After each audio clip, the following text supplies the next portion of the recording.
Hello friends, welcome back. स्वागत है हमारे जुडिशरी रिलेटेड साथ ही साथ पॉलिसी एंड गवर्नेंस के बड़े रिफॉर्म इशू पे। ये टॉपिक ऐसा है दोस्तों जो लगातार न्यूज में बना रहता है और चाहे जुडिशरी हो, चाहे पॉलिटिकल डिस्पेंसेशन हो या कॉमन सिटीजन हो, बार बार इस इशू को लेकर डिस्कशन करते ही रहते हैं।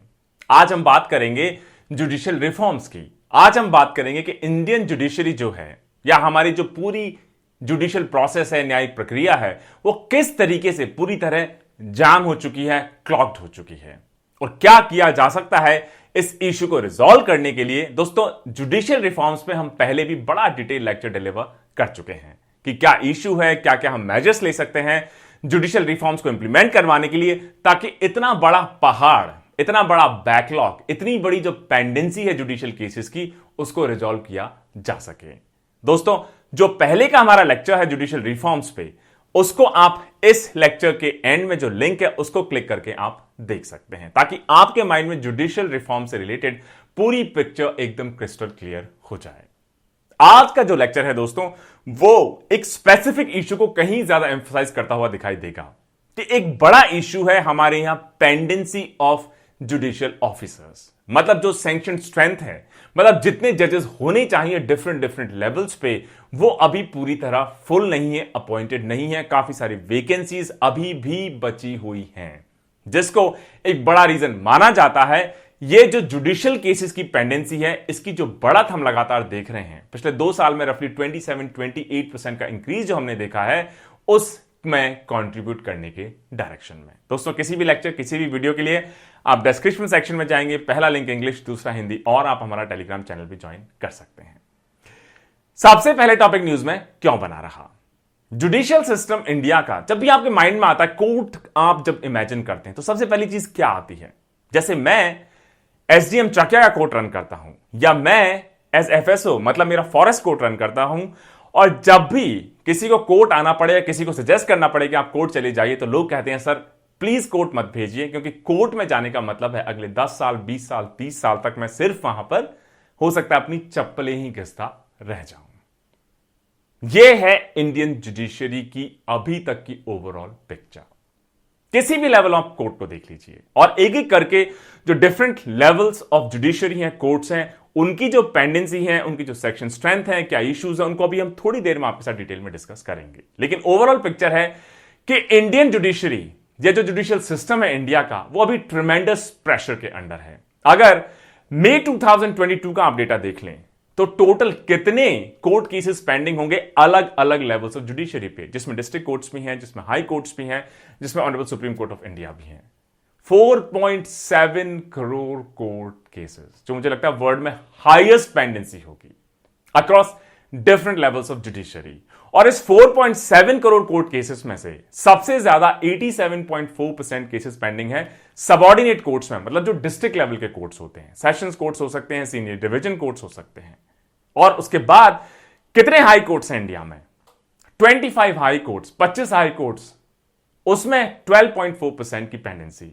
और honourable supreme court of India में बची हुई जो पेंडेंसी है वो लाई करती है। और इन 4.7 करोड़ कोर्ट केसेस में से 1.82 लाख केसेस ऐसे हैं जो 30 साल से भी ज्यादा अभी तक पेंडिंग है। सोचिए, 30 साल हो गए, अभी तक कोई डिसीजन नहीं उसमें। एक पूरी जनरेशन खप गई, कोई डिसीजन नहीं। सिंपल इश्यूज के डिसीजन आने में 5 साल, 10 साल, 15 साल, 20 साल लग जाते हैं। अगर जुडिशियल डिलेज, जुडिशियल रिफॉर्म्स के आप हमारे पहले लेक्चर देखेंगे, जो आप जुडिशियल प्लेलिस्ट में जाके देख सकते हैं, तो आपको लगेगा कि एवरेज जो एज है या टाइम है किसी भी कोर्ट केस के जजमेंट की, वो रफली 10 to 15 ईयर्स है। आज आप कोर्ट केस करेंगे, रेगुलरली परस्यू करेंगे, तो 15 साल बाद शायद उसका पहला फैसला आए, फिर अपील में जाएंगे और 10-15 साल, तो आपकी लाइफ तो एक कोर्ट केस में ही खत्म हो जाएगी। So it's a very dreadful situation. Companies को भी डर लगता है, इंडिया में अगर कोई लिटिगेशन हो गया तो कभी भी उसका सोल्यूशन आ ही नहीं पाएगा। सो उनकी कॉस्ट बढ़ जाएगी, रिस्क बढ़ जाएगी। मामले जब कोर्ट्स के थ्रू परमानेंटली सेटल नहीं होंगे तो वो डिस्प्यूट हमेशा बना रहेगा। इसका मतलब लिटिगेशन का जो ट्रेंड है लगातार बढ़ रहा है। पिछला लेक्चर हमने जब डिलीवर किया तो 4.5 करोड़ कोर्ट केसेस थे, अब बढ़कर वो 4.7 करोड़ कोर्ट केसेस हो चुके हैं, क्योंकि लोग हो चाहे ऑर्गेनाइजेशन हो, अवेयरनेस उनका बढ़ रहा है, डिस्प्यूट्स बढ़ रहे हैं, तो कोर्ट्स को ज्यादा लोग अप्रोच कर रहे हैं। लेकिन ये जो इंक्रीज हम देख रहे हैं नंबर ऑफ कोर्ट केसेस में, इसको जो नंबर ऑफ जजेस हैं, जितने जजेस हैं डिफरेंट डिफरेंट कोर्ट्स पे, उसके साथ हमारे नंबर ऑफ जजेस मैच नहीं कर पा रहे हैं। इसके अलावा इंफ्रास्ट्रक्चर इनएडिक्वेट है, खासतौर से सबऑर्डिनेट जुडिशरी में। अगर आप डिस्ट्रिक्ट लेवल के कोर्ट्स देख लेंगे तो मुझे लगता है बहुत अच्छी पिक्चर आपको नहीं मिलेगी। बैठने के लिए भी शायद आपको जगह ना मिले, बहुत सारी कमियां आपको मिले। हायर जुडिशरी की कंडीशन फिर भी कहीं बेटर है। इसकी वजह से जो कोर्ट्स हैं ओवरबर्डन्ड हैं, जिसकी वजह से ये जो मैसिव बैकलॉग है केसेस का, कम होने का नाम ही नहीं ले रहा है। और ये टॉपिक फिर से न्यूज में इसलिए आया क्योंकि honourable chief justice of India Shri NV Ramana, उन्होंने एक रिमार्क दिया, और यह रिमार्क उन्होंने दिया जो ज्वाइंट कॉन्फ्रेंस रही हाल ही में honourable chief ministers and honourable high court chief justice की। और उन्होंने कहा कि क्रोनिक प्रॉब्लम है, कोर्ट केसेस बढ़ रहे हैं, जजेस की शॉर्टेज भी लगातार बढ़ती चली जा रही है। तो जब तक जजेस की जो शॉर्टेज है अलग अलग लेवल पे, उसको हम फुल नहीं करेंगे, फिल नहीं करेंगे, तब तक ये कोर्ट केसेस को डिस्पोज ऑफ नहीं कर पाएंगे। उन्होंने ये भी कहा कि इंडिया में जो जज टू पॉपुलेशन रेशियो है, कि मान लीजिए 1 लाख लोगों के ऊपर कितने जजेस हैं, वो वर्ल्ड के सबसे कम लेवल में से माना जाता है। उनका यह भी कहना है इतना ज्यादा प्रेशर है जजेस के ऊपर कि ऑलरेडी वो unimaginable number of court cases को डिस्पोज ऑफ कर रहे हैं। पर्सनली शायद मैं उससे पूरी तरह अग्री ना करूं, क्योंकि एक हेल्दी क्रिटिसिज्म बहुत जरूरी है हमारे जुडिशियल सिस्टम का। और कई लोगों का यह भी कहना है कि सिर्फ नंबर ऑफ जजेस ही इकलौता फैक्टर नहीं है, प्रॉपर रिव्यू मैकेनिज्म नहीं है, सुपरविजन मैकेनिज्म नहीं है, प्रॉपर टारगेट सेट नहीं किए जाते, यह डिसाइड नहीं किया जाता कि क्यों कोर्ट में 30-30 साल तक मुकदमे चलते हैं। तो सिर्फ जजेस कम है, उसकी आड़ लेना हर प्रॉब्लम के लिए शायद फेयर नहीं है। छुट्टियों के लेके भी बहुत सारे लोगों के डिफरेंट डिफरेंट व्यूज हैं कि ये जो ब्रिटिश कॉलोनियल टाइम की अभी भी प्रैक्टिस चली आ रही है कि समर हॉलीडेज, विंटर हॉलीडेज, अगर एक वीकेंड बड़ा हो गया तो और उसको बढ़ा दिया जाए, जाकि बाकी जो डिफरेंट डिफरेंट आर्म्स हैं गवर्नेंस के, वो ऑलरेडी लगातार काम करते हैं 24/7 365। तो फिर जुडिशरी को आज के डेट में भी इतनी छुट्टियां क्यों एंजॉय करने दी जाएं? ये दोस्तों मेरा नहीं, बहुत सारे एक्सपर्ट्स का कहना है कि ये जो कॉलोनियल प्रैक्टिस है, डिफरेंट डिफरेंट हॉलीडेज, खासतौर से 4.7 करोड़ कोर्ट केसेस पेंडिंग हो, तो कैसे आप इतनी लंबी छुट्टियों पे जा सकते हैं? एनीवेज, सही या गलत वो मेरा प्रेरोगेटिव नहीं है, यह एक्सपर्ट्स का कहना है कि जजेस का कम होना पार्ट ऑफ द प्रॉब्लम है। उसके अलावा बहुत सारे ऐसे इश्यूज हैं जिनको जुडिशरी को खुद को ही फिक्स करना होगा। और जब तक हम इस फाउंडेशन को स्ट्रॉन्ग नहीं बना देंगे, तब तक जो स्ट्रक्चर हम बिल्ड करेंगे हमारी जुडिशरी का, वो सस्टेन नहीं कर पाएगा। Honourable chief justice of India ने यह भी कहा कि अर्जेंसी है कि जो अनफिल्ड वैकेंसीज हैं अलग अलग लेवल पे, इनको हमें जल्दी भरना ही होगा। पिछले 3 साल में अगर आप देखेंगे तो 27% से ज्यादा की बढ़ोतरी हमने देखी है कोर्ट केसेस में। अब कुछ करंट स्टेटस देख लिया जाए, बैकलॉग की क्या स्थिति दिखाई देती है। अगर आप national judicial data grid NJDG के डेटा को एनालाइज करेंगे तो दिसंबर 2019 से अप्रैल 2022, रफली पिछले 3 साल में 27% की बढ़ोतरी कोर्ट केसेस में देखी गई है। Ministry of law and justice, उन्होंने अर्लियर लोकसभा में इंफॉर्म किया कि दिसंबर 2019 तक रफली 3.7 करोड़ कोर्ट केसेस थे, और इस 3.7 करोड़ कोर्ट केसेस में से 3.2 करोड़ कोर्ट केसेस रहे सबऑर्डिनेट कोर्ट्स में, और रफली 46.8 लाख कोर्ट केसेस रहे ऑनरेबल हाई कोर्ट्स में। अब अप्रैल 2022 या मई 2022 में ये 3.7 करोड़ केसेस बढ़ के हो गए रफली 4.7 करोड़ कोर्ट केसेस, मतलब रफली 27% का इंक्रीज।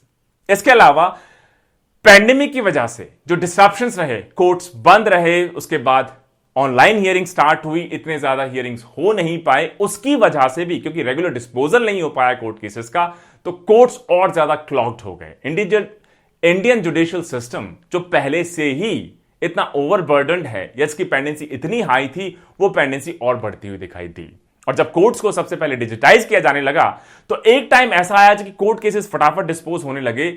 उनके डिस्पोजल में जब प्रोग्रेस आई तो ये टोटल पेंडेंसी कम होने लगी, लेकिन उसके बाद लॉकडाउन आ गया, उससे डिस्पोजल रेट हमारी कम हो गई, पेंडेंसी 27% 30% बढ़ती हुई दिखाई देती है। इसके अलावा यह भी आप देख लीजिए अगर पेंडेंसी आप देखेंगे ऑनरेबल हाई कोर्ट्स में तो उसमें 20% का इंक्रीज दिखाई देता है, सबऑर्डिनेट कोर्ट्स में रफली 13% का इंक्रीज दिखाई देता है सिर्फ इस पैंडेमिक पीरियड में 2019-2020 के बीच में। अगर आप लेटेस्ट डेटा देखेंगे डिपार्टमेंट ऑफ जस्टिस का तो उनका यह भी सजेशन है कि जो टोटल 4.7 करोड़ पेंडिंग केसेस हैं, इसका बड़ा रीजन है कि सबसे ज्यादा पेंडेंसी हम देखते हैं सबऑर्डिनेट कोर्ट्स में, जिनको लोअर जुडिशरी भी कहा जाता है, मतलब डिस्ट्रिक्ट लेवल जो कोर्ट्स होते हैं, junior division, senior division etcetera. और वहां पर इन 4.7 करोड़ केसेस में से 4.15 करोड़ कोर्ट केसेस सिर्फ सबऑर्डिनेट कोर्ट्स में ही पेंडिंग है। और जो 25 ऑनरेबल हाई कोर्ट्स हैं उसमें रफली 59 lakhs पेंडेंसी आप देखेंगे, और honourable supreme court of India में रफली 70,000 केसेस आज की डेट में भी पेंडिंग है। दोस्तों, इस पर्टिकुलर टेबल से आप क्लियरली देख सकते हैं कि 2019 में क्या पेंडेंसी रही, 2020 में क्या पेंडेंसी रही, 2021 में क्या पेंडेंसी रही, 2022 में क्या पेंडेंसी रही।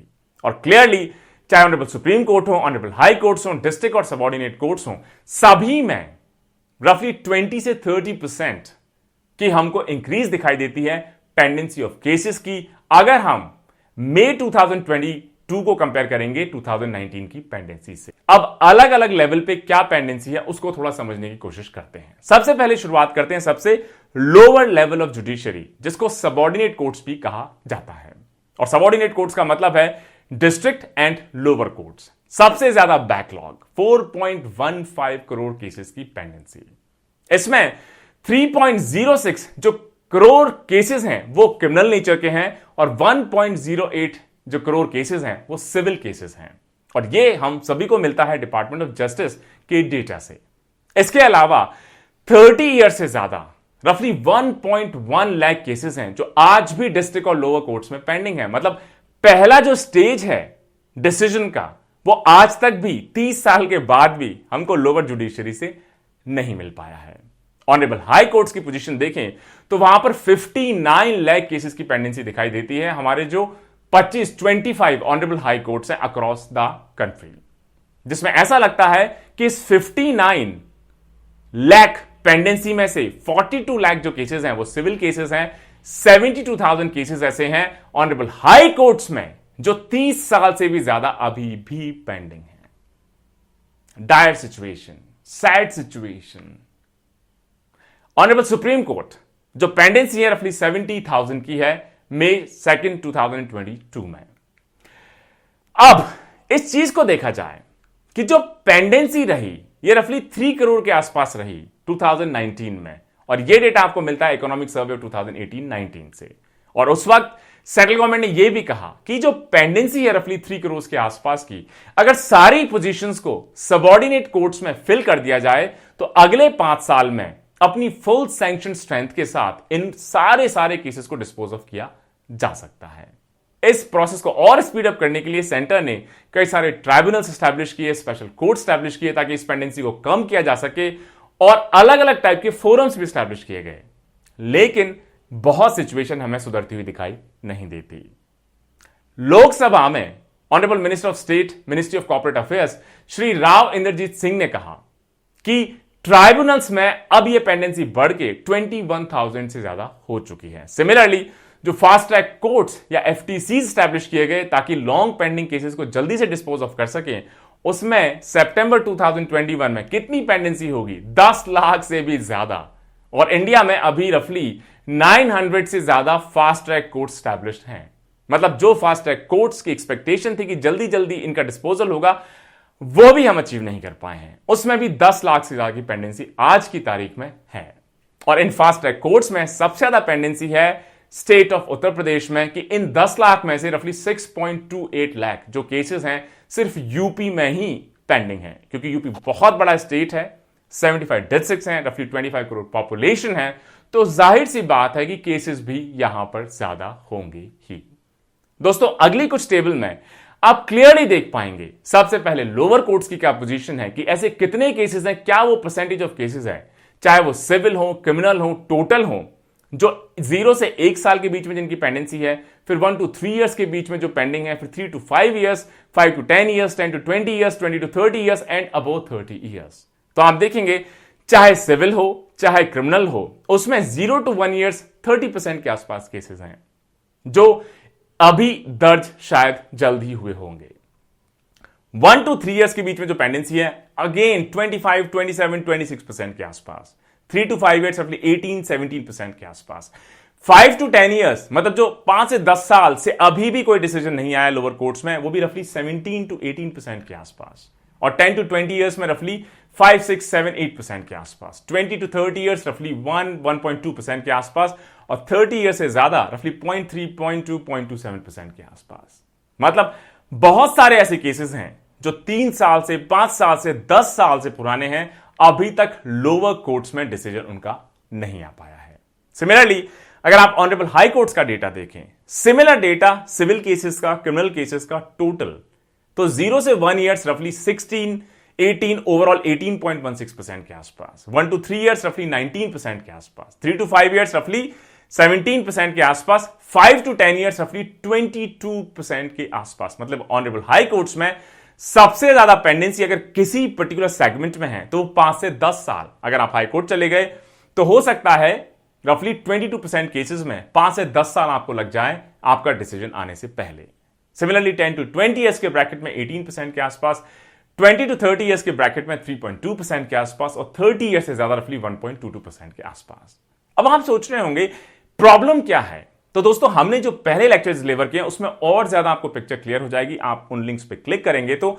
लेकिन अभी ये समझा जाता है पिछले खासतौर से 3 साल में जो ये मेजर इंक्रीज हम देख रहे हैं पेंडेंसी ऑफ द केसेस में, इसके 2 बड़े रीजन है। एक तो शॉर्टेज ऑफ जजेस, साथ ही साथ पैंडेमिक की वजह से उनका जो डिस्पोजल था, उनके फैसले थे, उसमें बहुत गिरावट देखी गई है। और ये दोनों का कंबाइंड एफर्ट है या कंबाइंड रिजल्ट है कि हाई पेंडेंसी ऑफ केसेस हमने लगातार देखी है 2019, 2020, 2021 और अब 2022 में। अच्छी चीज यह है कि 2022 में अब कोर्ट्स पूरी तरह खुल चुके हैं और जुडिशरी अपनी फुल कैपेसिटी के साथ अब काम करने के लिए पूरी तरह फ्री है। इसके अलावा कुछ नंबर्स देखते हैं कि जो सैंक्शन स्ट्रेंथ है जुडिशियल ऑफिसर्स की सबऑर्डिनेट कोर्ट्स में, हाई कोर्ट्स में, उसमें पॉपुलेशन एक्सप्लोजन जो इंडिया में देखा गया है उसके साथ कुछ इंक्रीज करने की कोशिश तो की गई है, लेकिन सैंक्शन स्ट्रेंथ तो आपने बढ़ा दी कि मान लीजिए इलाहाबाद हाई कोर्ट में 160 जजेस होंगे, लेकिन आप उस सैंक्शन स्ट्रेंथ मतलब इतने होने चाहिए उसके अगेंस्ट अगर आप अपॉइंटमेंट नहीं करते हैं तो उस सैंक्शन स्ट्रेंथ का कोई फायदा नहीं होगा। मान लीजिए आप लोअर जुडिशरी में जिनकी सेक्शन स्ट्रेंथ रफली 24,000 है अक्रॉस इंडिया, लेकिन आप सिर्फ 15,000 ही पोजीशंस को भरते हैं तो हाई सैंक्शन स्ट्रेंथ का कोई फायदा नहीं है। और यही कहना है honourable chief justice of India का कि जो सैंक्शन स्ट्रेंथ है, जितने आपने कहा कि इतने जजेस इस पर्टिकुलर लेवल ऑफ कोर्ट पे या इस कोर्ट में होने चाहिए, उतने जजेस को आप अपॉइंट भी करिए ताकि वहां पे फिजिकली जब जजेस अपॉइंट होंगे तभी तो वो डिस्पोजल कर पाएंगे। और इसीलिए अगर आप 2010 और 2020 के बीच का डेटा देख लें तो जो वेकेंसीज है ओवरऑल 18 से 21% हमें अलग अलग लेवल्स ऑफ कोर्ट्स पे दिखाई देती हैं। जैसे अप्रैल 2021 में honourable supreme court of India में ही 5 वेकेंसीज थी और ऑनरेबल हाई कोर्ट्स में 38% पोजीशंस वेकेंट थी, मतलब वहां कोई अपॉइंटमेंट नहीं थे। मतलब ऑनरेबल हाई कोर्ट्स में 1080 टोटल पोजीशंस थी जजेस की, उसमें से 411 पोजीशन फिल नहीं की गई थी। यह भी एक बड़ा रीजन माना जाता है। अब थोड़ा सा नंबर्स को समझने की कोशिश करते हैं कि इंडिया में टोटल सभी लेवल्स ऑफ जुडिशरी को आप क्लब कर लेंगे तो टोटल सैंक्शन स्ट्रेंथ है 25,600 जजेस की, और इन सभी को मिलके कितने कोर्ट केसेस को डिसाइड करना है? 4.7 करोड़ कोर्ट केसेस को अलग अलग लेवल पे जो पेंडिंग है। जो 25 honourable high courts of India हैं उनकी सैंक्शन स्ट्रेंथ कितनी है आज की डेट में? रफली 1104 जजेस। डिपार्टमेंट ऑफ जस्टिस का यह कहना है कि अगर अप्रैल 2022 का आप डेटा देख लें तो आज की तारीख में भी 387 वेकेंसीज हैं honourable high courts across the country में। इस वजह से अगर वहां पर अपॉइंटमेंट्स नहीं होंगे तो डिस्पोजल फिर कैसे होंगे?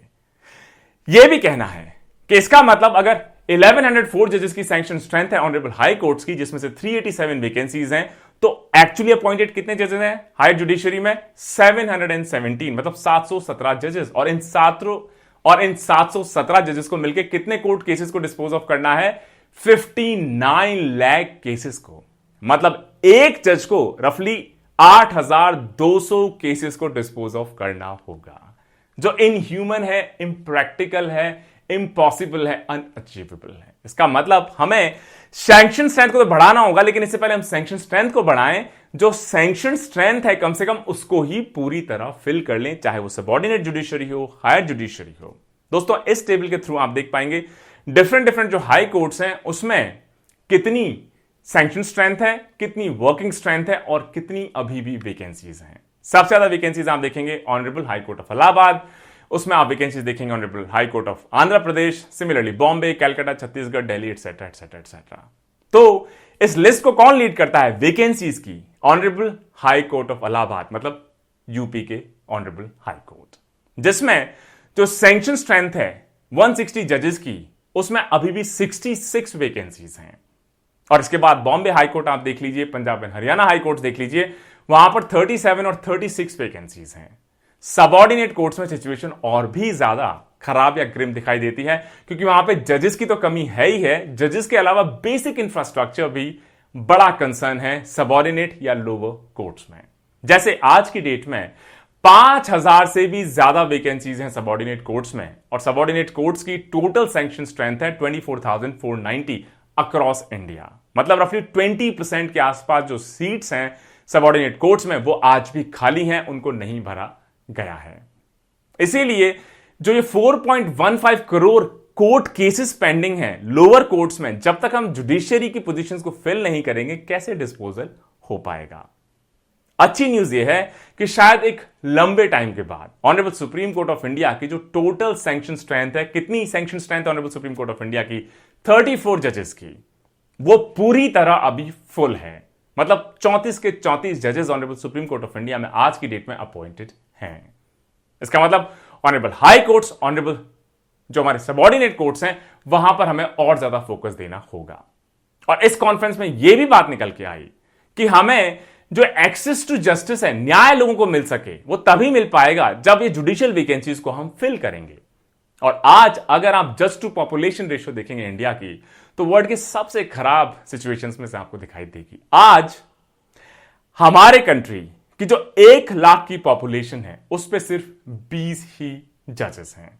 2016 में अगर आप देखेंगे तो 2016 में जो सैंक्शन स्ट्रेंथ थी जुडिशियल ऑफिसर्स की वो 20,811 थी, और अगले 6 साल में मतलब अब बढ़कर 16% बढ़ते हुए रफली 24,112 हो गई है। लेकिन सैंक्शन स्ट्रेंथ तो बढ़ी, लेकिन एक्चुअल अपॉइंटमेंट्स शायद उतने नहीं देखे जाते। आज भी 20% से ज्यादा सीट्स खाली हैं सबऑर्डिनेट जुडिशरी में, 30, 35, 40% के आसपास ऑनरेबल हाई कोर्ट्स में।